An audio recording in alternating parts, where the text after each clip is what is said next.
எல்லா ஹவுஸ் ஒய்ஃபுக்கும் ரிட்டையர்மெண்ட் வந்தாச்சு. Yes, Stepstone Aalam, Western Ghats, Pollachi near Kovai. 20 plus luxurious amenities, lowest maintenance cost, rupees 37 lakh.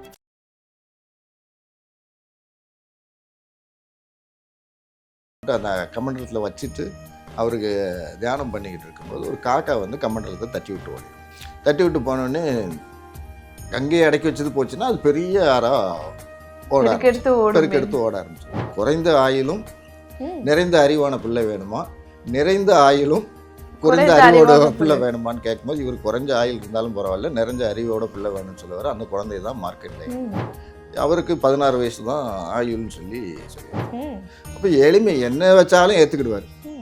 வேறு விநாயகருக்கு பெரிய உருவம் செய்யணும்னு கிடையாது. ஒரு மஞ்சளை பிடிச்சி ஒரு ரவுண்டாக வச்சாலும் விநாயகர் தான், ஒரு மாவை பிடிச்சி வச்சாலும் விநாயகர் தான். அப்போ எந்த ரூபத்துக்கும் அவர் அக்செப்ட் பண்ணக்கூடிய ஆள். இன்றைக்கி மாடர்னாக டிசைனாக அவரை என்னெல்லாமோ பண்ணிடுறாங்க, டான்ஸ் ஆடுது. அதுன்னா ரூபங்கள் ஒவ்வொரு ஊர்லேயும் அவர் வந்து விசேஷமாக இருக்குது. எப்போ விநாயகர் சொன்னோன்னே விநாயகரும் சரி நான் எழுதுறேன்ருவார்.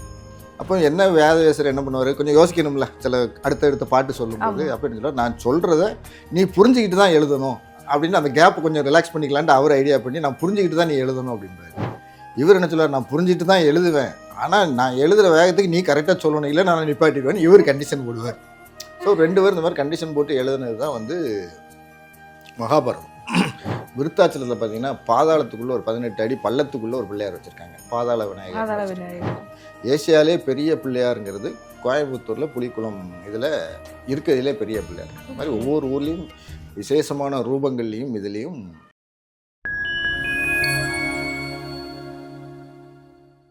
இப்போ விநாயகர் அவரோட புராணம் பற்றி பேசும்போது இதுக்குள்ள ஔவையார் வராரா? எந்த ஔவையார் வருவாங்க.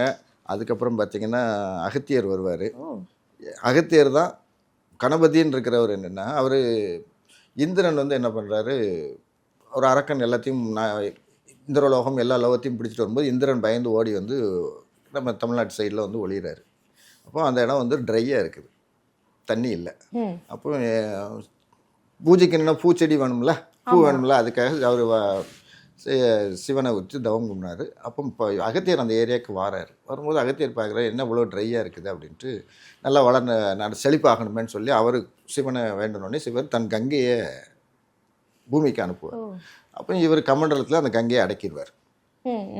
குருமுனி அகத்தியர் அதில் அடக்கிக்கிடுவார். அடக்கிட்டு இவர் வரும்போது அவர் அன்றைக்கி உள்ள தியான இதை சம்பிரதாயம் பண்ணணுன்ட்டு அந்த கமண்டலத்தில் வச்சுட்டு அவருக்கு தியானம் பண்ணிக்கிட்டு இருக்கும்போது ஒரு காக்கா வந்து கமண்டலத்தை தட்டி விட்டு ஓடிடும். தட்டி விட்டு போனோடனே கங்கையை அடக்கி வச்சது போச்சுன்னா அது பெரிய ஆறா பெருக்கெடுத்து ஓட ஆரம்பிச்சு.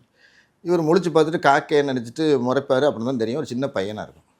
அப்போ பிள்ளை நீ யார் அப்படிம்பார்.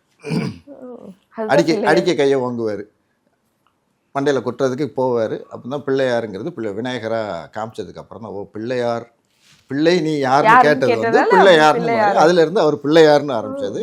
அதனால் அகத்தியர் உள்ளே வந்ததுனால காவேரி ஆறு வர்றதுக்கு மூல காரணம் யாருன்னு பார்த்தீங்கன்னா விநாயகர் தான். இல்லைன்னா அவர் கமண்டலத்தோடு அவர் எங்கேயாவது கொண்டு போயிருப்பார். அதை கொட்டி விட்டதுனால செழிப்பாக தமிழ்நாடு ஃபுல்லாக ஆனதுக்கு விநாயகர் அங்கேயும் உள்ளே வந்துடுவார். நல்ல ஒரு விநாயகர் பக்தர் கணபதி. அவங்க எழுதின பாட்டுங்கிறது விநாயகர் அகவல் ரொம்ப சிறப்பான யோக மார்க்கத்தை பற்றின விளக்கம் உள்ளது. இன்றைக்கி விளக்கம் கொடுக்குற அளவுக்கு ஆட்கள் ரொம்ப கம்மி, ஆளே கிடையாது. அந்த நூல் பாட்டில் என்ன சொல்லியிருக்காங்கிறது புரியாத அளவுக்கு நிறைய விஷயங்கள், அவ்வளவு யோக விஷயங்களை ஃபுல்லாக சொன்னது.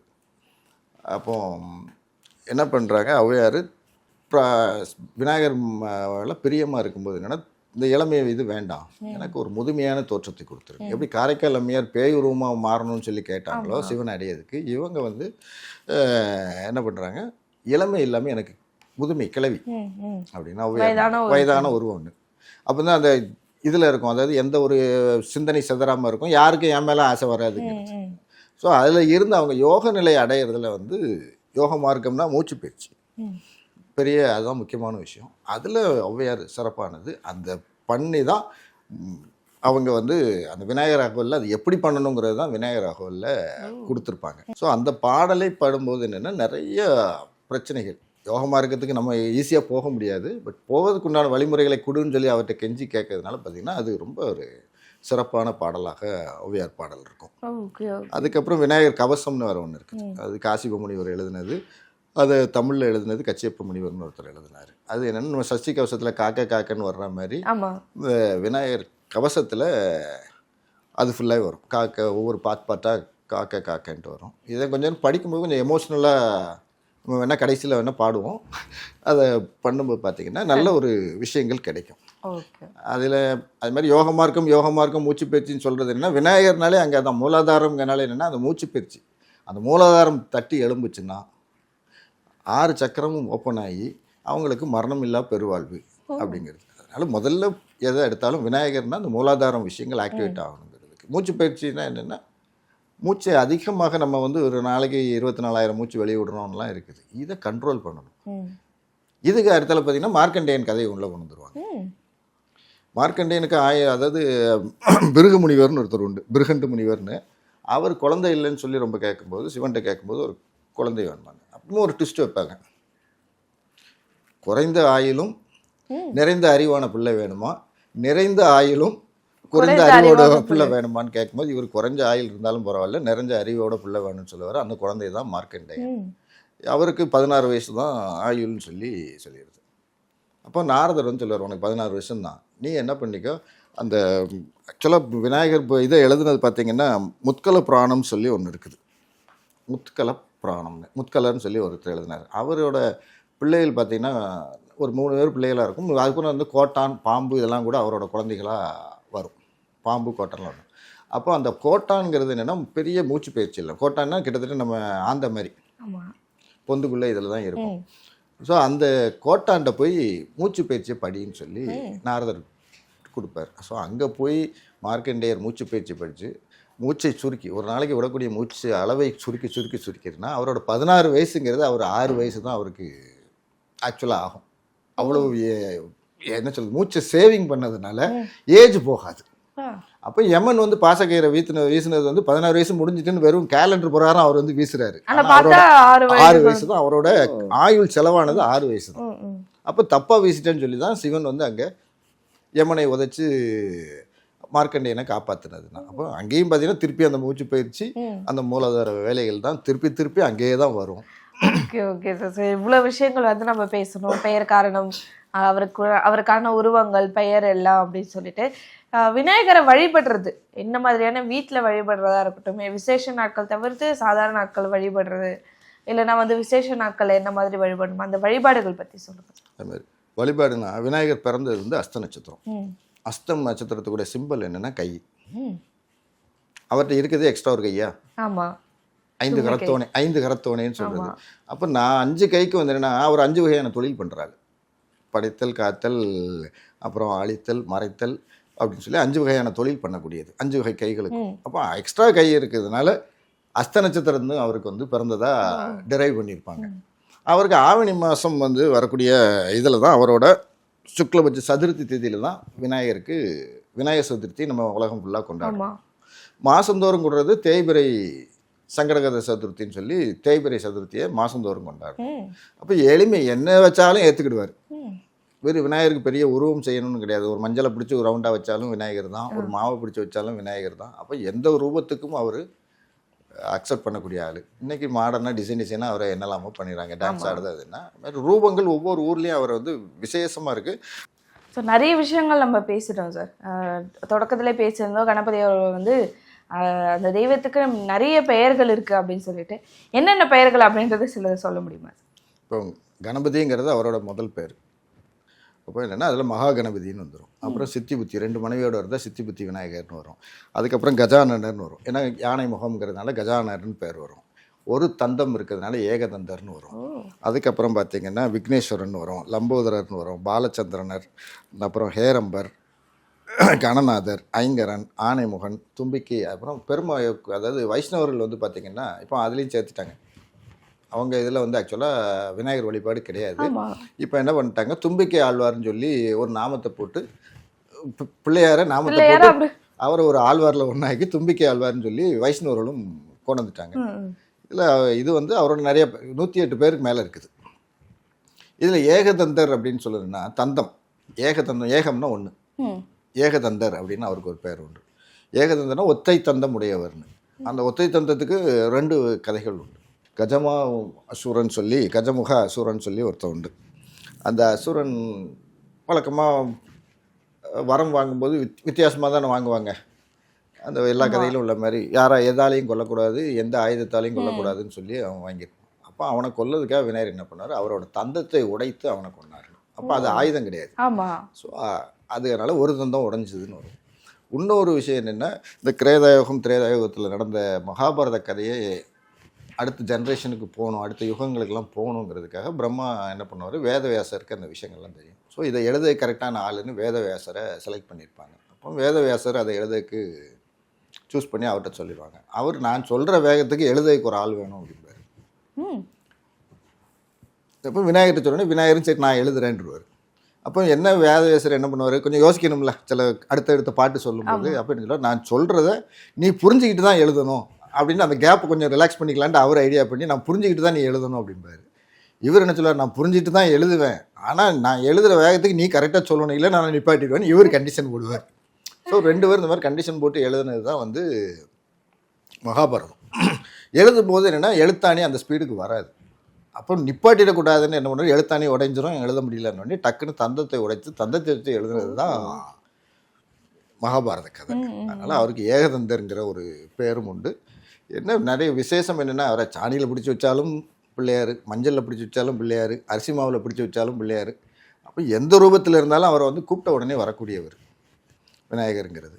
அதில் பார்த்திங்கன்னா ஒவ்வொரு ஊர்லேயும் விசேஷமான ரூபங்கள்லாம் இருக்காது. அதில் ஒரு இதில் வந்து பார்த்திங்கன்னா பொல்லா பிள்ளையாரும்பாங்க. திருநாரையூரில் பொல்லா பிள்ளையார். அது ஆக்சுவலாக பேர் என்னென்னா பொல்லாத பிள்ளையார். பொல்லாதன்னா என்னென்னா, இவங்க பொல்லாத பிள்ளையார்னு இதை இப்போ வந்து பொல்லா பிள்ளையார்னு சொல்லிட்டு இருக்காங்க. அது ரெண்டுமே கிடையாது. அவர் பொழிக்காத பிள்ளையார். பொழிக்காதுன்னா ஒளிபடாமல் சுயம்புவாக உருவாகியவர். பொழிக்கிறது அப்படின்னா மலையாளத்தில் அடிக்கிறதுன்னு வரும். அப்போ அடிப்படாமல் ஒளிப்படாமல் உருவான பிள்ளையார் தான் பொழிக்காத பிள்ளையார். வந்து மாறி பொல்லாத பிள்ளையார் ஆக்கிட்டாங்க. நல்லா இருக்கிறவரை பொல்லாத பிள்ளையார் ஆக்கிட்டாங்க. அது ஒரு விசேஷமான விநாயகர் ரூபம். அதுக்கப்புறம் நம்ம இங்கே சென்னையில் ஆட்களுக்குன்னு பார்த்தீங்கன்னா, நம்ம அடையாரில் மத்திய கைலாஸ் இருக்குது. ஆமாம், அது கோயிலில் ஒரு விசேஷமான ரூபத்தில் இருக்கார். ஆஞ்சநேயர் முகம் பாதி, விநாயகர் முகம் பாதியாக உள்ள ஆத்தியேந்த பிரபுன்னு சொல்லியிருக்காரு. அப்போ ரெண்டுமே கேதுக்கு அதிபதியான 2 பேர் முகத்தையும் சேர்த்து ஆத்தியேந்த பிரபுன்னு சொல்லி ஒரு விநாயகர் உருவம் ஒன்று இருக்குது. அப்புறம் மதுரை கோயில்லையும் சரி, அங்கே பார்த்திங்கன்னா யானை முகமும் புலி காலு, ஒரு பெண்ணோட மார்பகங்கள் இதெல்லாம் வச்சு வியாக்கிரபாத விநாயகர் அப்படின்னு சொல்லி மதுரை கோயிலில் ஒரு விநாயகர் இருக்குது. இதெல்லாம் கொஞ்சம் வித்தியாசமான விநாயகர் சொல்கிறேன். அப்புறம் இந்த தலையோட யானைத்தலை இல்லாமல் இருக்கக்கூடிய விநாயகர் வந்து கும்பகோணத்து பக்கத்தில் சிதலபதின்னு சொல்லி அங்கே ஒரு கோயிலில் இருக்கார். அதுக்கப்புறம் சுசீந்திரம் தானுமாலையன் கோயிலில் பார்த்திங்கன்னா புடவையை அணிந்து பேர் வந்து கனைசாயினி அப்படின்னு ஒரு பெண் ரூபமாக அவரை வழிபடுதாங்க. அதுக்கப்புறம் நம்ம விருத்தாச்சலத்தில் பார்த்தீங்கன்னா பாதாளத்துக்குள்ளே ஒரு 18 அடி பள்ளத்துக்குள்ளே ஒரு பிள்ளையார் வச்சுருக்காங்க. பாதாள விநாயகர். ஏசியாலே பெரிய பிள்ளையாருங்கிறது கோயம்புத்தூரில் புலிக்குளம் இதில் இருக்கிறதுலே பெரிய பிள்ளையார். அந்த மாதிரி ஒவ்வொரு ஊர்லேயும் விசேஷமான ரூபங்கள்லேயும் இதுலேயும் இருக்கிறாரு. திருநெல்வேலியில் உச்சிஷ்ட கணபதினு சொல்லி ஒரு கோயில் இருக்குது.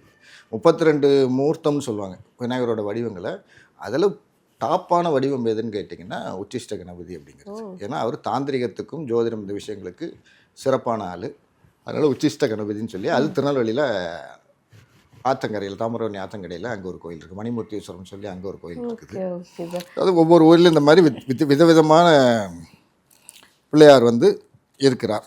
Okay sir. இப்போ ஒரு தெய்வங்களுக்கும் ஒரு சிறப்பு இருக்கும். இந்த ஒரு விஷயத்துக்காக இப்போ திருமணம்னா அதுக்கான ஒரு தெய்வம், இல்லைன்னா வந்து செல்வத்துக்கான தெய்வம் சொல்லிட்டு விநாயகர் குறிப்பாக எதற்கான தெய்வம், எதற்காக அவரை வந்து வழிபடணும், எந்த விஷயத்துக்காகணும் இருக்கு?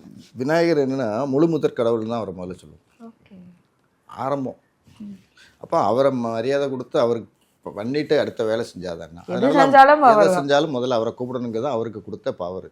சிவனே ஒரு போர் புரியதுக்கு முப்புறம் அப்படின்னு சொல்லி 3 புறங்களை எரிக்கிறதுக்கு கிளம்பும்போது அவசரத்தில் பிள்ளையாட்ட ஒரு விஷ் பண்ணாமல் கிளம்பிடுவார். அப்போ நீ அப்பாவாக இருந்தாலும் சரின்னு சொல்லி என்ன பண்ணிடுவார், அச்சை முடிச்சு விட்டுருவார். அவர் போன தேர் அச்சை முடிச்சு விட்டுருவார். அப்போ அதுதான் அது நடந்த இடம் எங்கன்னா நம்ம மேல்மருவத்தூர் பக்கத்தில் இருக்கிற அச்சிரப்பாக்கம் சொல்லி அச்சு முறிந்த பாக்கம்ங்கிறது அச்சரப்பாக்கம்ங்கிற ஊர். அந்த ஊரில் இருக்கிற விநாயகர் வந்து அச்சு முறித்த விநாயகர்னு பேர் அவருக்கு. அது எதாக இருந்தாலும் அந்த தடையை வந்து நீக்கிறவர், விக்னங்களை நீக்கிறவர் விநாயகருங்கிறதுனால என்னென்னா எந்த தடையும் இல்லாமல் எந்த விஷயமும் நடக்கணும்னா முதல்ல அவரை வழிபடணும். அது அப்பாவாக இருந்தாலும் சரி அம்மாவாக இருந்தாலும் சரி முதல்ல அவருக்கு மரியாதையை கொடுத்தாகணும். நீங்கள் லட்சுமி பூஜை குபேர பூஜை எந்த பூஜை பண்ணாலும் சரி முதல்ல விநாயகர் பூஜை பண்ணிட்டு தான் ஆரம்பிக்கும். முழுமுதற் கடவுள்லாம் அவர் இல்லாமல் எதுவும் கிடையாது. Okay okay sir. ஸோ முதல் தொடக்கமே நம்ம வந்து விநாயகரை வச்சு நம்ம தொடங்கியிருக்கோம். அவரோட எப்படி அவரோட வழிபாடுகள் வந்துச்சு, எப்படி அவரோட பெயர்கள் இருந்துச்சு அப்படின்ற நிறைய விஷயம். இன்னும் தொடர்ந்து இன்னும் நிறைய தெய்வங்கள் பற்றி அவங்களோட பெயராக இருக்கட்டும், அவங்க எப்படி உருவானாங்கன்ற நிறைய விஷயம் உங்ககிட்ட கேட்டு தெரிஞ்சுக்க போகிறோம். ஸோ ரொம்ப விளக்கமாக நீங்கள் வந்து எங்களுக்கு சொன்னீங்க. மிக்க நன்றி. நன்றி, வணக்கம்.